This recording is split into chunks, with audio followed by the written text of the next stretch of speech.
আসসালামু আলাইকুম ভাই। কাপটা ভারতের না ভাই, কাপটা দক্ষিণ আফ্রিকার পাওয়া উচিত ছিল, এটাই মনে করেন মাশরাফি। কিন্তু কেন এইসব কথা মনে করেন, সে যথেষ্ট প্রমাণ রয়েছে। সো এইসব কথা বলার কারণে চোকার্স একটা কথা আছে আপনার সাউথ আফ্রিকার, সেই সাউথ আফ্রিকার যে চোকার্স একটি কথা রয়েছে।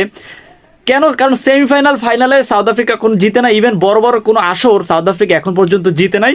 সুপারস্টার প্লেয়ার থাকলেও তারা কখনো জিতে না। আইপিএলে অনেকগুলো প্লেয়ার থাকলেও আইপিএল অনেকগুলো প্লেয়ার খেলে, কিন্তু আনফরচুনেটলি তারা বিশ্বকাপ কখনোই পায় না। কিন্তু ভারতের ক্ষেত্রে যেটা হয়েছে, তারা যথেষ্ট সুযোগ সুবিধা পাওয়ার পরেও এই ম্যাচটি এক ধরনের হেরে গিয়েছিল।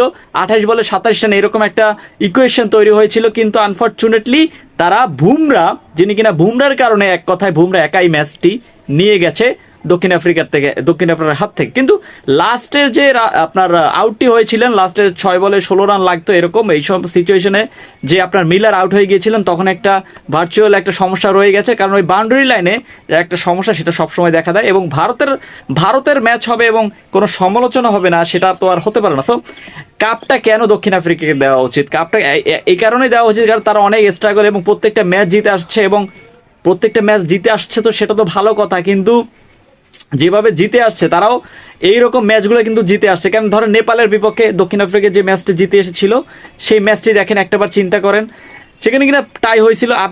বাংলাদেশের সাথে যে ম্যাচটি জিতেছিল সেটাও এক ধরনের ডু আর ডাই সিচুয়েশন ছিল। আপনারা ইংল্যান্ডের সাথে যে ম্যাচটি জিতছে দক্ষিণ আফ্রিকা, সেটাও এমন সিচুয়েশন ছিল, কিন্তু তারা সেই গর্তে পা দিয়েছিল এবং 28 বলে 27 রান লাগে, সেই 27 রান নিতে পারে নাই। মানে একটা 6টা উইকেট হাতে ছিল এবং এমন একটা সুন্দর পিচ হয়তোবা এরকম কেউ পায়ও না, এবং কাপটা হাত থেকে ফুসকে গেছে। সো দক্ষিণ আফ্রিকার ব্যাড লাক, ইন্ডিয়ার গুড লাক। কেন গুড লাক? ওরা যে ধরনের ফ্যাসিলিটি পাইছে, এরকম ফ্যাসিলিটি কোনো দল এখন পর্যন্ত পায় নাই। হ্যাঁ, ভালো খেলছে, no doubt about that, but একটা কথা চিন্তা করতে হবে যে ভারত ভালো খেলেই উঠছে। সো ভালো খেলেই উঠছে।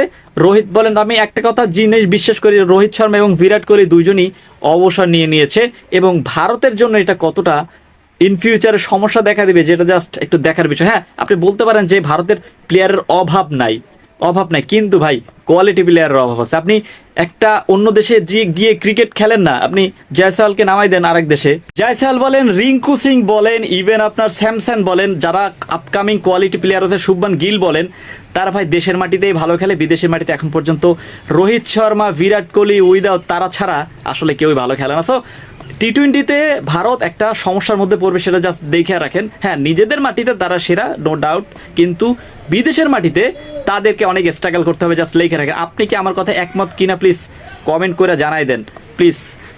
একমত নাই হতে পারেন এবং একমত হতে পারেন, একমত যদি হয়ে থাকেন প্লিজ কমেন্ট করে জানাই দেন। আর হ্যাঁ, ভারতের স্ট্রাগলের জায়গাটা কোথায় ছিল? সো প্লিজ, এই বিশ্বকাপে পুরো বিশ্বকাপে ম্যান অফ দ্য টুর্নামেন্ট হয়েছে আপনার রোহিত শর্মা, দুঃখিত বুমরা। কেন বুমরা? কারণ ওই যে ফিনিশিং একটা রোল আছে, কিন্তু ফারুকি কিন্তু সব থেকে বেশি উইকেট পেয়েছে, তারপরেও তিনি ম্যান অফ দ্য টুর্নামেন্ট হয়নি। কেন হয়নি? কারণটা তিনি তার টিমকে ফাইনালে নিয়ে যেতে পারেন, ইভেন টিমকে বিশ্বকাপটা জিতাতে পারেন। এসব আপনার বুমরা ম্যাচে জিতিয়েছে এবং বিশ্বকাপটি এক ধরনের ভারতকে এনে দিয়েছে। সো সে পরিপ্রেক্ষিতে বুমরাকে ম্যান অফ দ্য সিরিজ দেওয়া হয়েছে। সো আপনি কি মনে করেন, অন্য কেউকে দিলে কি ভালো হতো কিনা প্লিজ কমেন্ট করে জানাই দেন। আপনার মূল্যবান কমেন্টে হতে পারে অনেক বড় কিছু। আর মাশরাফি মর্তজা বলতেছে যে ভাই কাপটা ওদেরকে দেওয়া উচিত। কেন দেওয়া উচিত? মাশরাফির একটাই কথা, সেটা হচ্ছে ভাই কাপ কখনোই দক্ষিণ আফ্রিকা পায় নাই, যার পরিপ্রেক্ষিতে একটা হইলে তো একটু দেওয়া উচিত ভাই। যাই, ভিডিওটি ভালো লেগে থাকলে একটা সাবস্ক্রাইব করে পাশে থাকুন। ধন্যবাদ।